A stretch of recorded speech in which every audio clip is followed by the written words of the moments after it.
Hello guys, let's talk about what exactly happened between Donald Trump and Volodymyr Zelensky.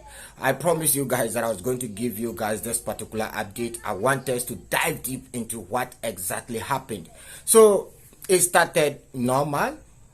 I was 100% right when I told you guys that the White House actually told Volodymyr Zelensky to wear a suit. It was actually true. I thought it was a joke. Initially, I thought it was a joke. But it was actually something serious, and Volodymyr Zelensky was basically forced to wear a suit. Check it out. President Zelensky, you look fabulous in that suit. I said the same thing. Yeah, you look good. I said the same thing. Yeah, looks good. I said the one that attacked you last time. Yeah. See, now he's I remember that. Yeah, I apologize to you. You look wonderful. No, my first question for you, President Zelensky. In the same suit. You see, I changed. You are not. Maybe yours is much better. For crying out loud, Volodymyr Zelensky is president. I don't get it why even his code of dressing is being dictated to him. How? By the way, let's continue. So Trump also said he'll be speaking to President Putin. He said Putin is expecting his call. After his meeting with Volodymyr Zelensky, he will speak to Vladimir Putin, whether or not they will have this trilateral meeting or not. According to many experts, they believe that on Friday, maybe a trilateral meeting will happen between Donald Trump, Volodymyr Zelensky, and Vladimir Putin. By the way, watch it. We just spoke to, I was just telling the president, I just spoke to President Putin indirectly, and we're going to have a phone call right after these meetings today. And we may or may not have a trilat. If we don't have a trilat, then the fighting continues. And if we do, we have a good chance. I think if we have a trilat, there's a good chance of maybe ending it. But he's expecting my call when we're finished with this meeting. Trump was also asked about a ceasefire deal between Russia and Ukraine. And Trump said he's not going to focus on ceasefire. He's going to focus on ending the war. He said if they try bringing in a ceasefire deal, it might favor one side.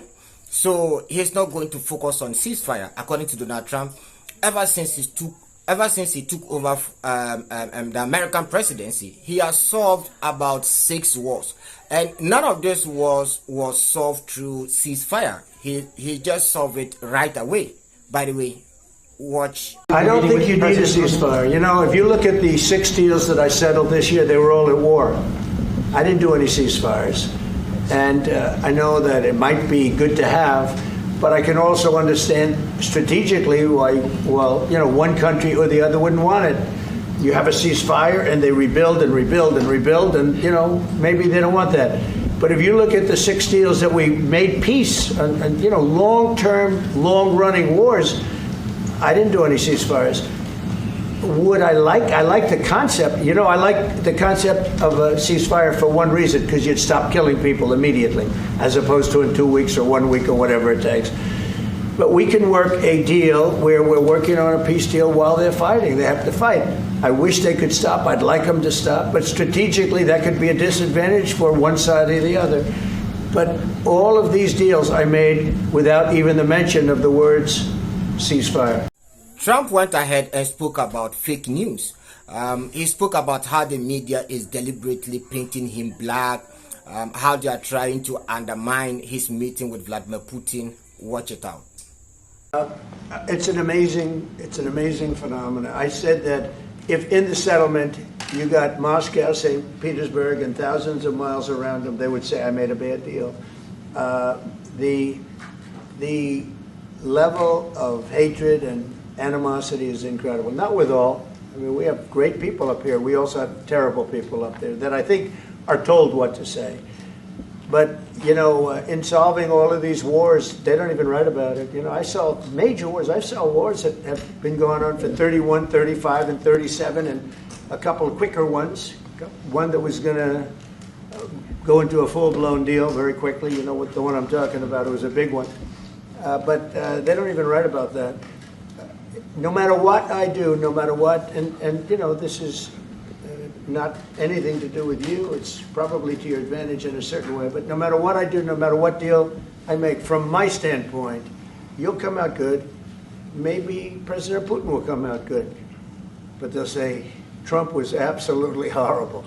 It's just that, and I've lived with that for a long time. I've lived with it since just before the first election. I used to get great publicity. Now I get the worst publicity anyone's ever gotten in office, but I won in a landslide, so that people understand. They're the only ones that count, ultimately. But I've also had great reporters. I've had journalists that are very good. But it's very sad when you do the right thing. As an example, they said, because of the fact that Vladimir Putin came to American soil, this was a tremendous defeat for Donald Trump. No, it was really wonderful that he did it. It was a hard thing for him to do, to be honest with you. It was the opposite of what they said, but they said it. Now, if he didn't come, they'd say that was also bad for Trump. You know, there's no way. And there's just a great dishonesty of the press, and I think that's why it's lost its credibility. You know, its credibility is at an all-time low. I know you are wondering what exactly happened. Is there a deal or no deal? Well, Volodymyr Zelensky barely spoke. The only time he spoke was about his suit. He was just sitting quiet and Trump was doing all the talking.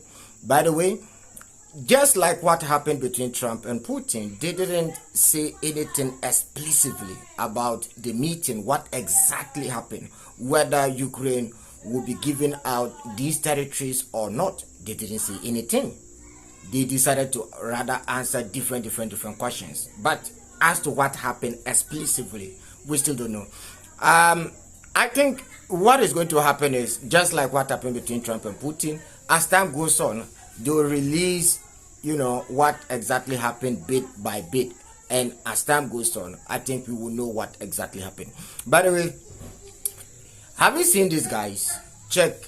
Yes, this is European Union leaders. They are waiting for Trump and Zelensky meeting to finish before they come in. I told you guys on this platform that according to the White House, they are not going to mix the meeting. After Trump meeting with Zelensky, he took a picture together with the European leaders. So look at, yes. So this is the video, check it out. Is everything okay? You all set? Thank you very much. Thank you very much. Appreciate it. So these are European Union leaders taking a picture with Donald Trump. So guys, thank you very much for watching. Currently, Donald Trump is having a meeting with the European leaders. We actually don't know what will come out of that meeting too. I'll give you guys the update about Trump and the European Union leaders after they finish. Guys, I am putting more effort into this, so I beg you guys, please hit on the like button and also subscribe to the channel. Shalom. See you guys in the next episode.